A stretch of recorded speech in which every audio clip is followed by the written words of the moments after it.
Cryptocurrency started 2022 strong.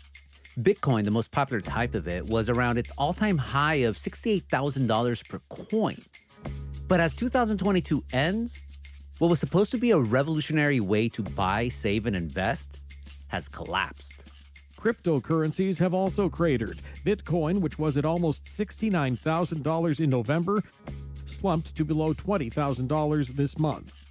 The price of nearly every cryptocurrency has plunged. Multiple businesses built specifically around them have cratered, with the exchange FTX being the biggest bankruptcy of them all. The FTX group's collapse appears to stem from absolute concentration of control in the hands of a small group of grossly inexperienced, unsophisticated individuals. Now, members of Congress are calling for more stringent regulations around crypto. Crypto billionaires argue crypto is special. But a basic principle of our financial system is same kind of transactions, same kind of risk, means same rules apply. But would regulations change cryptocurrency so much that it would essentially stop being crypto?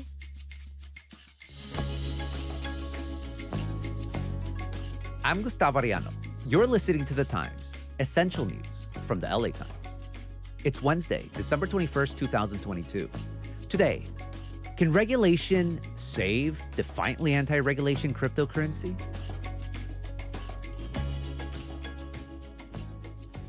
Joining me today to break down the overtalked, often understood world of crypto is my LA Times colleague, business columnist Michael Hiltzik. Michael, welcome to The Times. Thanks, Gustavo. It's great to be here with you. I think most people know by now what cryptocurrency is, but maybe not what a crypto exchange is, and definitely not why there's so much attention being paid to this guy, Sam Bankman-Fried. Who is he? What did he run? And why is all of this drawing so much attention from the feds? Yeah, well, Sam Bankman-Fried presented himself and was accepted by many people who should have known better as the most credible, the most honest, the most serious operator of a crypto exchange that we had. He was sort of the good guy. At least that was the image that he projected. We've come to see, and I think people who understood this field better than politicians, Major League Baseball executives, and owners of stadiums in Miami knew better that he was really just another con man in a field that really does lend itself basically to fraud. And Bankman-Fried was just some 20-some-year-old, right? He's 30 now. When he started, he was in his late 20s. He talked a good game, although a lot of it was word salad and it was jargon. And he snowed a lot of people and continued to snow people until really the last few days or the last week when he got indicted and charged with fraud by the SEC and other regulators at the federal government. You know, he talked a good game. You know, he testified before Congress and the representatives sat there and listened to him as though he had something to say, while experienced exchange operators in the commodities business were sitting back and saying, this is just baloney. So what did he say was wrong with crypto exchanges, and what did he say he was doing to fix those problems? Well, what he claimed was that he had a more rigorous way of accounting for customers' assets and funds and making sure that the exchange and the customers' counterparties didn't lose money or get defrauded. He claimed to have all sorts of rigorous computer algorithms that would make sure that an investor or a trader using his exchange, which was FTX, basically would be kept within limits. He claimed he had all of this very sophisticated technology. Well, it turned out that he had none of it. And in fact, the fixer, this is a guy who unwound Enron. And he said, compared to Enron, this is absolutely the most disorganized operation I've ever seen in my entire experience. There was just nothing going on. It was run by a bunch of kids who didn't know what they were doing and maybe didn't want to know what they were doing. And how many assets were we talking about in terms of dollar amounts? Well, we're talking about billions of dollars that the new CEO has to trace. And he said, we're not sure we're going to be able to find any or much of this money because it's all been paid out to Bankman-Fried and his cronies, and they've spent it, and we don't know where it went. He said, we're trying to do so, but the accounts are just chaos. So a lot of promises, a lot of money. Now FTX is gone and SBF was arrested.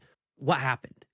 There was an expose by a crypto newsletter which said, we've looked at the assets at FTX, and most of the assets are in these crypto tokens that FTX produced and decided what the value was. FTX says, well, our FTT token is worth such and such. And when people saw that, they realized that there's no underlying value in this outfit's balance sheet. So run on the bank started, basically, and investors and traders tried to get their money out, and they discovered that the money was just not there to pay them. And that was basically the beginning of the end. It sounds all of this like your traditional pyramid scheme. You can call it a pyramid scheme. You can call it a Ponzi scheme. These are all varieties of confidence games. But the basic problem is that there's no underlying value. You are basically buying something on the hope that there's a greater fool out there who will buy it from you. But you can't say that any of these cryptocurrencies has a use. It's really remarkable. I mean, you've been saying this for a decade, but if we were having this conversation at the start of this year, we'd be having a totally different conversation, and specifically about the mainstreaming of crypto. Companies were buying the naming rights to sports arenas. The Super Bowl was packed with crypto commercials, and funny commercials, by the way, with Larry David, Matt Damon, other celebrities. 4 simple words that have been whispered by the intrepid since the time of the Romans. Fortune favors the brave. And FTX isn't the only company, though, that has had that rough year. So when and how did cracks start appearing for crypto? Going back to late last year and through this year, you just had a series of collapses of crypto trading companies, crypto brokerages that looked at one point or another as though they were the real thing, and it turned out that they were not. The funny thing is, Celsius' CEO, I was on a panel with him a year ago in September, and he was claiming that Celsius was so much better than the conventional banks because people got defrauded by putting money in banks. Banks have abused their powers. All banks in the United States reported all-time record profits. All-time record profits, okay? At the same time, they're paying their depositors the lowest interest they've ever paid in their history. He was claiming that nobody's been defrauded with Celsius. Celsius, my company, pays 8.8% yield on stablecoins, on USDC. For the last 4 years, 8.8%. How much are you getting paid by your bank? So tell me who's telling the truth and who's lying to you. And of course, 5 or 6 months later, Celsius was bankrupt. So you had Celsius, you had a number of other firms that failed, many of them because they were trading with the first firms that failed. So there was this cascade of failures that went on through the year and finally culminated in the disaster at FTX. Those of us who've been covering the investment markets for as long as I have know that it's just at that point when everything looks like it's going on the up and higher that you have to look at that as a red flag. When Staples Center changed its name to Crypto.com Center because Crypto.com paid a ton of money to get the stadium named after it. FTX's name is on the arena where the Miami Heat play. In Miami, if you watch a Major League ball game this year, you saw that all the umpires were wearing these badges that said FTX. These guys are trying to buy legitimacy and buy credibility, but they're not showing that they are legitimate and they are credible. And that is a danger signal for anybody who follows the investment markets. When basically everybody piles in, the late arrivals are the people who get taken to the woodshed. And that's what's happened. And those people who are late arrivals, as you called them, if I go to a bank, there's always some sign that says the federal government insures my money, I think up to $100,000, just in case the bank does close, my money is still guaranteed. Do these people in crypto who have lost things to FTX or other cryptocurrency exchanges, do they have any financial recourse at all? No, they don't.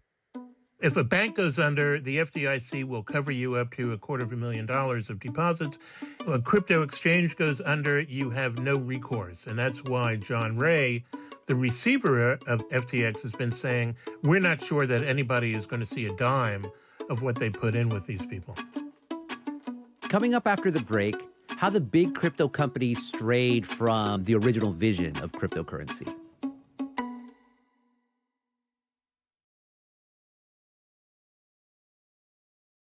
So, Michael, you really made out crypto to be something that's in a very dire state. And you say you're just stating the facts that you've seen as someone who's reported on this for over a decade.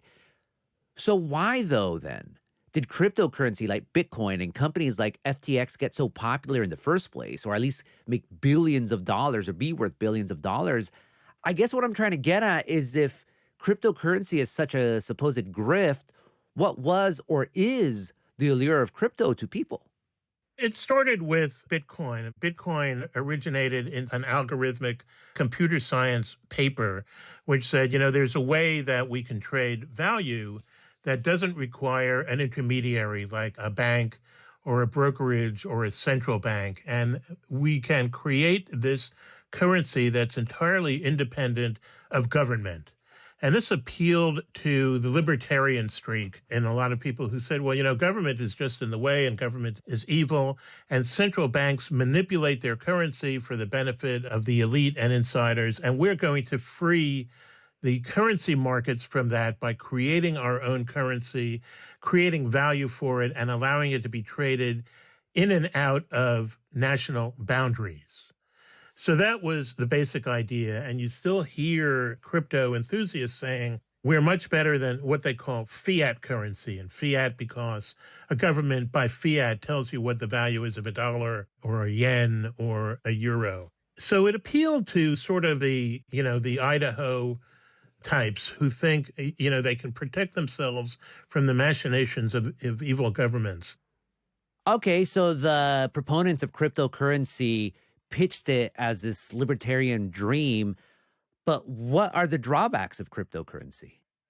There are a lot of drawbacks. The main drawback is that there's no natural floor to the value of any given cryptocurrency. Gold, you can say, well, it's valuable because you can use it in industrial processes and everybody recognizes that it's got value and thus you can discover a price for it in a legitimate market. The dollar has value because it's backed by the full faith and credit of the United States government, which has never defaulted on its obligations. So you can trust that a dollar will have some value. It may fluctuate against other currencies, but it will have some value that's recognized. You can buy eggs and milk and cars with it. Crypto, the trading of it and the using of it can be so complicated that it's easier to just buy something with dollars. In fact, a lot of people who've had crypto wallets, that is, they've had,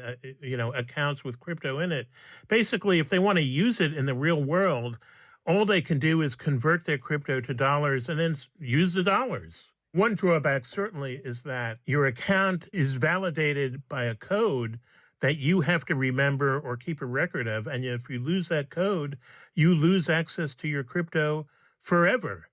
They've said, well, it's great that if you do a transaction with crypto, it's irreversible. Nobody can step in and make you turn it around. But in fact, if you're a consumer or any normal person, you don't want to be in a transaction that you can't unwind if you've been cheated or defrauded. You want to be able to go to somebody and have recourse and say, I want my money back because I didn't get what I paid for. With crypto, you can't do that. Once you've made the deal, you can't get your money back. There was a long period in which there was a notion that crypto was really good to commit crimes with because the idea was a crypto transaction couldn't be traced by government, by the FBI. Well, that turned out to be not so true. So now it's not even good to commit crimes with. So what is it good for? Nobody really can say.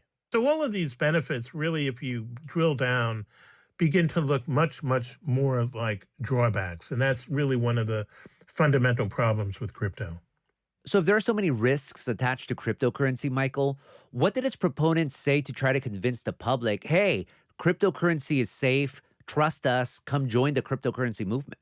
Well, the plan B of crypto enthusiasts was this notion that there's an underlying technology that's of value in the real world known as blockchain. And the blockchain is basically a ledger, just like a normal ledger, except that it's out there in the cloud and it can't be altered by anybody without permission. And the idea was that with a blockchain-based ledger, you always know what you are. Nobody can fake it. Nobody can defraud you, and so on and so forth. But if you really drill down, you discover that you can do nothing with blockchain that you can't do with perfectly legitimate, traditional, conventional ledger-keeping systems. So Plan B doesn't work either. But weren't there stories of people getting rich off of crypto, like buying Bitcoin early on or some of these other currencies and then selling at the right time, then getting rich off of it? Some people did get rich off it. If you got in early and you knew when to get out, you could escape with your skin. I started with crypto. That is my bread and butter.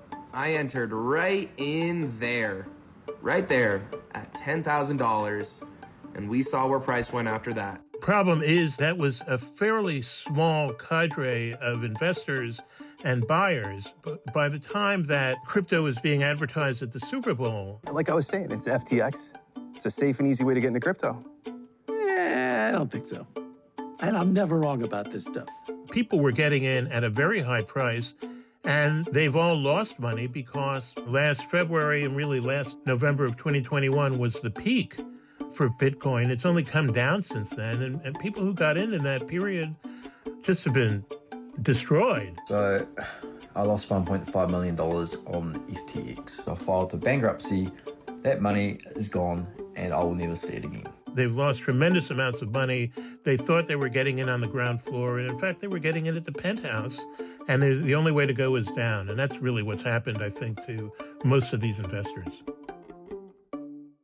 So you have the investors, but then you have these companies like FTX. So they're not behind a cryptocurrency, the way I understand it. They're just buying and selling crypto for their customers and then holding them in accounts. Can you explain that difference between the companies and then the currency itself? Sure. Well, FTX did both. FTX claimed that it would be basically a depository. You would send your crypto to FTX, they would hold it for you, and then when you wanted it back, you would say, I want to withdraw some of these assets, and they would send it to you. But you could also buy and sell and trade with crypto on margin. In other words, you could borrow on the money that you had deposited with FTX or Celsius or any of these other trading brokerages, and you could use it to invest in other crypto or do all sorts of trades with. And that's where people got in a lot of trouble because these brokerages, which claimed that they were only doing what you wanted them to do with your assets, were actually trading for themselves. FTX had this deal where they said, you know, we're protecting you. We're making sure that you're fully margined. And if you need to put up more collateral, we have the right to sell you out so that your counterparties or your trading partners don't lose money because you've been in trouble. Well, it turned out that FTX also had this hedge fund, this trading arm called Alameda. Alameda was exempt from all of these rules that FTX said it was applying to all its other customers. So it got into a huge amount of trouble. And to bail it out, FTX just gave it money that its customers had deposited with it. And of course, that's the ultimate no-no. You can't commingle your customers' funds with your own funds. You have to show who's got what, who owns what, and FTX did nothing of that. And that's why the money has disappeared. It sounds like these crypto exchanges, you know, they pass themselves off as, oh, we're not with the government, so therefore we're not banks, we're decentralized currency, but they're operating like banks and they're operating like, you know, centralized currency. So are there any banking or monetary regulations that they've had to abide by up to this point? You know, the regulators, the SEC, the Commodity Futures Trading Commission, the Treasury, the Fed, they all take the position that they have enough laws and regulations to apply to crypto. They don't need anything more. They need resources. They need the funds to hire people to regulate. But that you can interpret all of this activity as activity that falls within the regulations we already have. And I think that's probably true. Now, what Bankman-Fried was trying to sell people on was that crypto would benefit from a new regulatory regime and that was exclusively designed for crypto. And now the traditional banks, the traditional brokerages would hear that and say, he's really blowing smoke. What he really wants is less regulation and preferably no regulation. And the reason he was making this pitch, I think, is obvious today because he was really skating close to the wind. More after the break.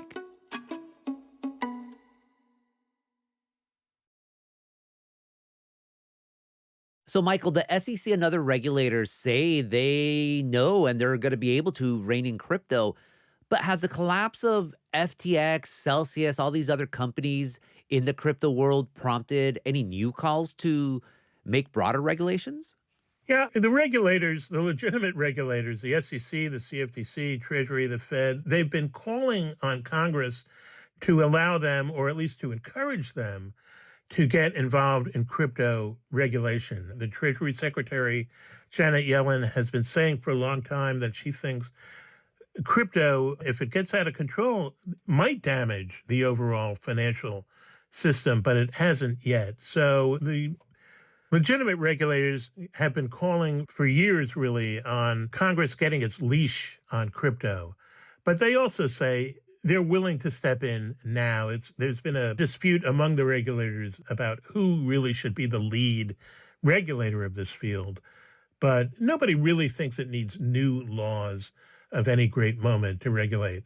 The SEC has said, look, these crypto offerings are securities. We regulate securities. We'll put people in jail if we think they're issuing a crypto security fraudulently. I think they're happy with what they've got. They just want more authority over the other regulators to be in charge. What does it mean philosophically if cryptocurrencies are suddenly labeled as securities? Well, if they're labeled as securities, then the regulatory requirements for trading them, for holding them, for offering them in the market just become much, much more complicated and rigorous. And I think if crypto were regulated as a security, I don't think FTX and Sam Bankman-Fried would have been able to go anywhere nearly as far as he did go in terms of taking people's money. He would have been caught and stopped much, much earlier in the process. But basically, if they're securities, then they're no longer currency, so there's no point in calling them currencies, and no one should treat them as currencies. They aren't currencies. They simply do not match the definition that we've had for centuries as to what a currency is. They're too volatile. The price goes up and down. You can't use them to pay your taxes to a government. They just are not. They're called cryptocurrencies. Some of them are called crypto tokens because they don't really trade as assets. They just are not currencies. They're not stores of value. They're not anything except collectibles. You know, they're like Beanie Babies, which you can have a craze for things like Beanie Babies, and sooner or later, the real value comes to the fore and you discover that they're just not worth what you thought they were. You're going old school 90s with the Beanie Babies when you should have said the NFTs, those digital tokens. Sure, NFTs, really, they're just a variation on this scam. There's no fundamental value to these things. And people who bought NFTs during the frenzy of maybe a year ago have woken up and discovered that what they spent thousands or hundreds of thousands or even millions of dollars to buy are worth pennies now. And that's the same thing that happens. You know, P.T. Barnum said it best. There's a sucker born every minute, and there's always going to be something out there that attracts people who think if they get in on the ground floor, they're going to make a mint. Finally, Michael, Sam Bankman-Fried is charged with all sorts of things. Crypto is pretty low right now. What's its future? It might have a future because people will buy into anything if you dress it up properly. I think what this whole affair has brought home is that there's no fundamental value there. The truth is that crypto makes no sense. It never made sense. There's no real value there. There are no assets there.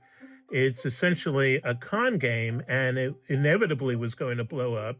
because the moment there was the first hint of trouble, you discover that there's no underlying value. So everything basically goes to where it belongs, which is at zero. I've been writing about this for 10 years or so, and every time I've talked to one of these guys, I've said, what's your use proposal? What's your use idea? What is this stuff good for? And to this day, I have never gotten an answer that makes any sense.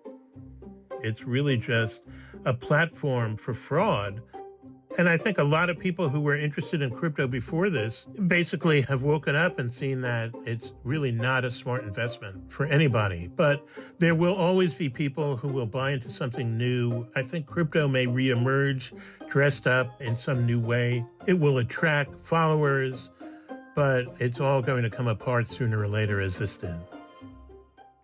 Michael, thank you so much for this conversation. Thanks for having me.